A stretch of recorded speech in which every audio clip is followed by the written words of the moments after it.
ઉપસ્થિત અને આ ધર્મ સભામાં પધારેલા આદરણીય, વંદનીય અને દર્શનીય ભાઈઓ, બહેનો, દીકરીઓ,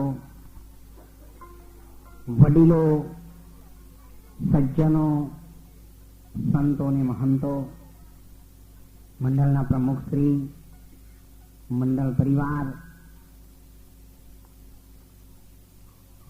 સંત અને શાસ્ત્રોએ ગીતાનો જેમાં ઉલ્લેખ થયેલો છે એવો આ માગસર મહિનો સર્વશ્રેષ્ઠ અને એમાં આજે ભગવાનના નામની પૂર્ણિમા છે. ઓમ પૂર્ણમદ પૂર્ણમિદમ પૂર્ણાત પૂર્ણમુદચ્યતે.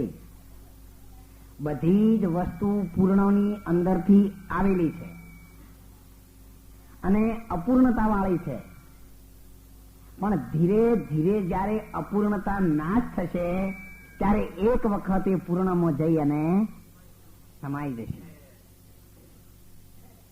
ચોમાસામાં વરસાદ આવે છે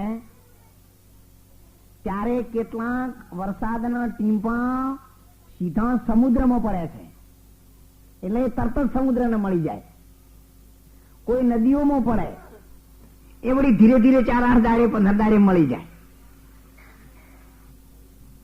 કોઈ જમીન ઉપર પડે એ ધીરે ધીરે જમીનમાં ઉતરી અને જમીનમાં જે ઝરણા હોય એની અંદર ભળી અને છેવટે બધું સમુદ્રમાં મળે છે. પણ એ ટીમ્પા બધા ક્યાંથી આવેલા છે? સમુદ્રમાંથી. એ ક્યારેય ભૂલવા જેવું નથી. અને એટલે સંતોએ કહ્યું છે, શૂન્ય શૂન્ય સૌ કોઈ કહે, શૂન્ય સમજે નહીં કોઈ, શૂન્યમાં સત્તા સર્વ રહી, પ્રેમનો પ્રકાશ કરી જોઈ. તમે પ્રેમ એની સાથે એવો કરો, એવો પ્રેમ લગાવો કે જયારે કોઈ પણ વસ્તુની કિંમતી દાગીનો તમારો ગળામાંથી પાણીના કુવામાં પડી જાય કે તળાવમાં પડી જાય ત્યારે બહુ ઊંડા પાણીમાં તમે જાઓ, એ દાગીનો તમને જયારે જડે ત્યારે પાણીના તળિયે તમને એટલો બધો આનંદ થઈ જાય કે જેની કોઈ સીમા નહીં. પણ એ આનંદ વ્યક્ત કરવા તમારા માટે કોઈ જગ્યા નથી. અને જેમ જેમ તમે ઉપર આવતા જાઓ તેમ તેમ તમારો આનંદ ઓસરતો જાય. અને જયારે છેક ઉપર આવો ત્યારે થોડો ઘણો 20-25% આનંદ રહે, બીજો બધો તો તળિયે જ રહી જાય. એમ જયારે ભગવાનમાં જેની સુરતા લાગે છે, જેની સુરતા શૂન્ય ઘરમાં લાગે છે, ત્યારે સુરતા લાગે કેટલો ટાઈમ? એક વીજળીના ચમકારે પાનબાઈ મોતીનો પરોવી લેજો, નહીતર પછી અચાનક અંધારા. એક જ વખત ખાલી એનો કરંટ જ અડે છે. અને એ કરંટ અડતાની સાથે જેટલો આનંદ પ્રગટ થાય છે એ આનંદનું બીજું નામ છે પરમાત્મા. પરમાત્મા એટલે કઈ થોભલા જેવો નથી. પરમાત્મા કોઈના જેવો નથી. પરમાત્માનો કોઈ રૂપ નથી, કોઈ રંગ નથી. પણ સંતોએ એને સમજાવ્યું છે, कितना लंबा कितना चौड़ा कितना है सर्वंगा, कितना लंबा कितना चौड़ा और कितना है सर्वंगा, देखा हो तो कहीं बताओ भाई मोती कैसा रंगा. અને એટલે અનુપદાસ સાહેબે કહેલું છે, અરે સફેદ વરણમાં મારો શ્યામ એ પીયું પરદેશી મત જા, સફેદ વરણમાં મારો શ્યામ. એને કોઈના જેવો કહી શકાય એવો નથી, પણ કંઈક સફેદ છે, કંઈક પ્રકાશ જેવું છે. અને એ ઘેર જાઓ ને એના પહેલા શું આવે? ભમરો કરે ઘેરો કેરો રાગ, અરે બેઠો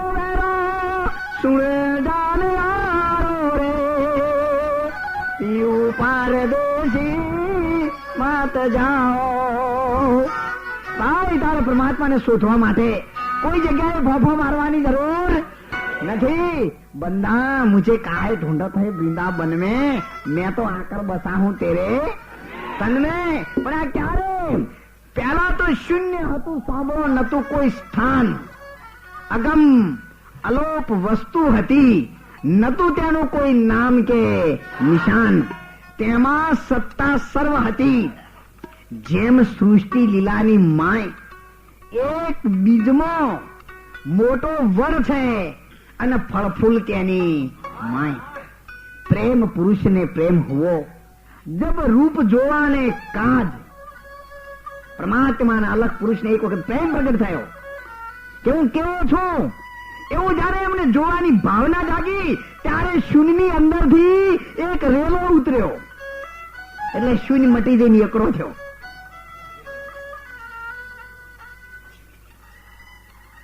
કોઈ પણ વસ્તુ તમે લખવાની શરૂ કરો ને ત્યારે પ્રથમ હિન્દી પેન મૂકો ને એટલે શૂન્ય થઈ જાય, કરવી ના પડે, એ તો ઓટોમેટિક થઈ ગયેલી છે. અને એ શૂન્ય થયા પછી બધું જ આગળ ચાલુ થાય. પછી તમારે હો સુધી લખો કે તમારે લખવું એટલું લખો, પણ પેલા સેન્ટર નક્કી થાય, પોઈન્ટ નક્કી થાય. અને એના સંતોની ભાષામાં શું કહેવાય છે? શૂન્ય. એ શૂન્ય દર્પણમાં જઈને જયારે તમે જુઓ છો ત્યારે દર્પણમાં તમે દેખાવ છો તે, અને એક દર્પણ અને જે દર્પણમાં ફોટો દેખાય છે જેનો તે, અને આ ત્રણને નક્કી કરવા વાળો કોણ? જ્યાં સુધી આ ભૂમિકા ન સમજાય ત્યાં સુધી પરિબ્રહ્મ નારાયણ પરમાત્મા ઓળખાશે નહીં. અને એને ઓળખવા માટે પગ ન પહોંચે પપિયલ તણો, તો સંતોએ પાડી દીધા છે મોટા શેર. અને એ ભૂમિકામાં જ્યાં સુધી આ સુરતા પહોંચશે નહીં ત્યાં સુધી પ્રેમ પુરુષને પ્રેમ હોવો જબ રૂપ જોવાને કાજ. અગમ સે બ્રહ્મ પ્રગટ કીધો और રૂપ લીધું મહારાજ. બ્રહ્મના એક ભાગથી થયું અગ્નિ સ્વરૂપ, અને બ્રહ્મના બીજા ભાગથી થયું આત્માનું સ્વરૂપ. અને આ આત્મા અર્ધમાં છે, અને અર્ધમાં એના 5 તત્વો છે. અને એ તત્વોમાંથી એક તત્વનો ભાગ આપણા હાથમાં આવે અને મોય પછી આપણે મુકાબલો કરીએ આત્માનો. એક જાણી તલાવડી એવા સમુદ્રનો મુકાબલો કરે કે હું કેવી છું એ તો તારે કહેવાની જરૂર નથી, પણ તું સમુદ્રની સામે જો એટલે તને ખબર પડી જશે. આપણી પાસે 2,25,000 રૂપિયા હોય કે કોઈ મકાન હોય કે કોઈ સાધન હોય એટલે આપણે મહેલામાં જોઈએ આમ ચોફેર બાજુ, હા મારા જેવું કોઈ નહીં, મારા જેવું કોઈને નહીં. તમને આવું થાય તો બોમ્બે કલકત્તા કે અમદાવાદ વચ્ચે જઈને જાય અને ગીરદીન ખુંડાઈ જાવ ને તારે ખબર પડશે કે આપણી તો કોઈ હોય છે લે એવું નહીં. એટલે જીવને એ ભૂમિકા પર જ્યાં સુધી જતો નથી ને ત્યાં સુધી પોતાના અંતરનો અહંકાર મટતો નથી. હું હતું ત્યારે પ્રભુ નતા, હું હતું ત્યારે પ્રભુ નતા, અને પ્રભુ મળે હું નહીં. પ્રેમ કી ગલી હે સોંકડી, આ દોનું સમાયેગા. હું કરતા તું ભયો, નીકળ્યું તું અને હું, તો પછી સમજવું છે. પછી સમજવાનું કશું રહેતું જ નથી. 100% સોનું બન્યું અને તાળેલા ને તારું શું? જે 100% 99% પડે ને તેવું એને સોનું ન કહેવાય. 100% સોનું બન્યું તાળેલા ને તારું શું? કહે મીઠા દાસ સ્વામી, જો એક વખત સમજી ગયા તો પછી એને સમજાવું શું? એક જ વખત જો પરિબ્રહ્મ નારાયણ પરમાત્માના નામનો જેને કરંટ લાગી જાય છે, જેની સુરતા આકાશ માર્ગે ચડી જાય છે, જેની સુરતા શૂન્ય ઘરની અંદર જઈને સમાય છે, ત્યારે કહ્યું છે ને નાભી કમળથી ચાલી મારી દોર, એવી શૂન્ય શિખર ગઢ વાહ ઘન ઘોર દોર લગ રહી. ઈંગળા પિંગળા અને સુખમણા નાર એવા ત્રિવેણી મેલનો ઉઘડ્યા દવાર, એ દોર લગ રહી. જ્યાં સુધી આ ત્રિવેણી રૂપી તાળા તૂટતા નથી અને ત્રિવેણીનો કબાટ ઉઘડતો નથી ત્યાં સુધી સુરતા ક્યારેય આકાશ માર્ગે ચડતી નથી. અને એ જીવ કાયમ 84માં રહે છે. પણ આ કામ કોણ કરી શકે? ઉડતી ભમરી ધ્યાન ધરે તબે સ્થિર કાયા કો ઉડતી કરે. ઉડતી ભમરી ધ્યાન ધરે તબ સ્થિર કાયા કો ઉડતી કરે. નાગા ભૂખા કબૂહુ ન મરે. સોહમ સોહમ પરમ હંસ. સોહમ જ્યોતિ ત્રિવેણી ને તીર. ઉલ્ટ્યા કાટ खुले कबाट खुले ताला ऊंची आंख. मरते को सजीवन करे तब उल्टा नाम गट भीतर झरे. गुरु लाव्या सार स्वाति गुरु का नाम आधीरती. भमरी भजन पाव प्रमाण तो आत्मा सो परमात्मा. पुरुषना माथे શું હોય? પા ઘડી. જો પાઘડી પડે ને તો પછી આખો ઉભો થઈ રહ્યો હોય તો નક્કોમો છે. કિંમત કોની છે? પાઘડીની. પાઘડી તમે મને ના વળગી. અને એટલે કહ્યું છે એક ઘડી આધી ઘડી और आधे में पुनियाद तुलसी संगत संदगी તો કટે કોટી સભરાજ. અને એ ઘડી આજે આપણને પ્રાપ્ત થઈ છે. એ ઘડી અત્યારે આપણી પાસે છે. અને એ ઘડી કોને કહેવાય? ધન્ય ઘડી. જો ઘડી સંત દર્શન પાએ એ ઘડી બળવાન છે. એ જ કઢાઈ ગયેલી છે. બની બનાઈ બન ગઈ और बनने की नहीं. જે બની ગઈ છે એ હવે ફેર બનવા પણ રાખ્યું. એકી સાથે બધો કાટ ઘડાઈ ગયો છે અને ફેર ઘરમાં પણ સંતોએ રાખ્યું નથી. પણ જેની સુરતા મૂળ નિશાન ઉપરથી ચૂકતી નથી. નિશાના નિજ નામ કા.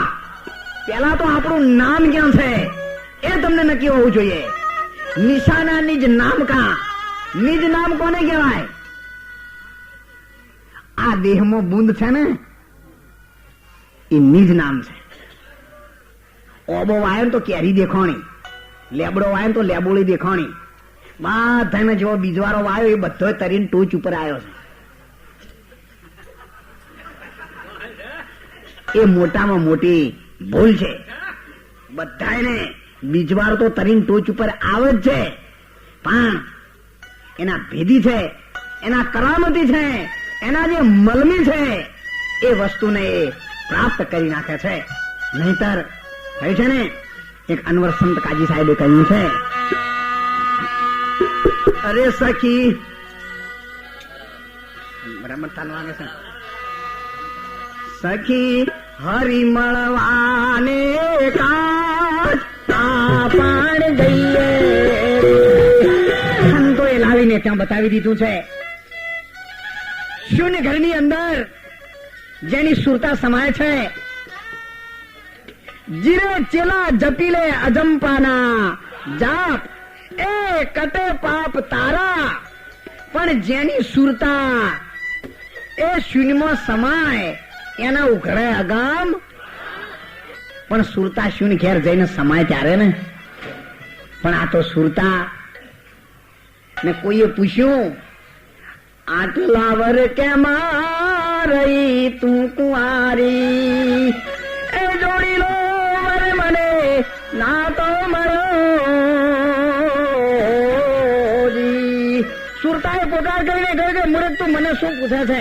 પણ હું જેને શોધું છું ને એ વાર મને મળતો નથી. જે ઘેરથી હું આવું છું એ ઘર મને કોઈ લઈ જનાર મળ્યા ખરા, પણ મને વાતના વટે માર્ગુ મળ્યા છે. જેમણે આ ઘર જોયેલું નથી. અને એ ઘેર પરિબ્રહ્મ નારાયણ પરમાત્માનું છે. અને એટલા આપણે કહીએ છીએ કે આ મન આપણે ગમે એટલા પ્રયત્નો કરીએ છીએ ને, પણ કોઈ દી મને સ્થિર રહેતું નથી. પણ બિચારું કેવી રીતે રહે?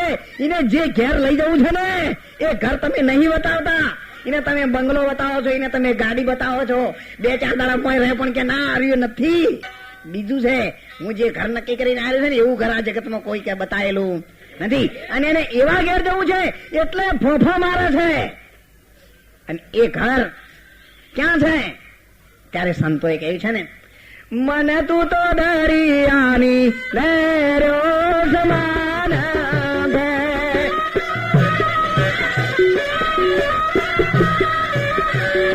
લહેરો સમાતા જેમ સમુદ્ર દેખાય, જોરે નથી ડોલે તો. એટલું જો નક્કી થઈ જાય, તારા ઠેકાણે તું હરીને ઠેરાય. જેટલે જેટલે તમારું મન જાય છે ને, એટલે તમને જો ભગવાન સિવાય બીજું કઈ ન દેખાય તો કોઈ જગ્યાએ એને ભટકવા પણ રહેતું નથી.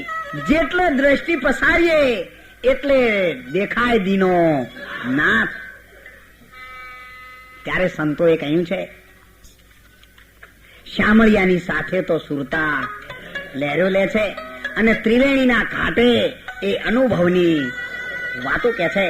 જો જીવનમાં અનુભવ કંઈ પણ પ્રાપ્ત કરવો હોય તો બધી જગ્યાએથી તમારી સુરતાને હટાવી લઈ, મનને હટાવી લઈ અને એક પરિબ્રહ્મ નારાયણ પરમાત્માના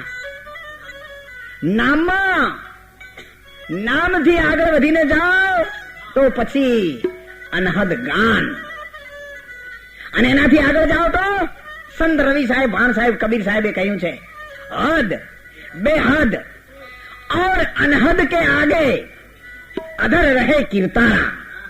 हद आ जगत, बेहद देह, अनहद આ જગતમાં ફક્ત બે જ વસ્તુ છે, એક નાદ અને બીજું બુંદ. બુંદના બાળક આપણે માતા પિતાના છીએ અને નાદના બાળક આપણા ગુરુદેવના છીએ. આ બુંદ છે, આ આખું શરીર છે ને બુંદ જ કહેવાય. અને એમાં જે સંતોએ વચન મૂક્યો ને એનું નામ નાદ કહેવાય.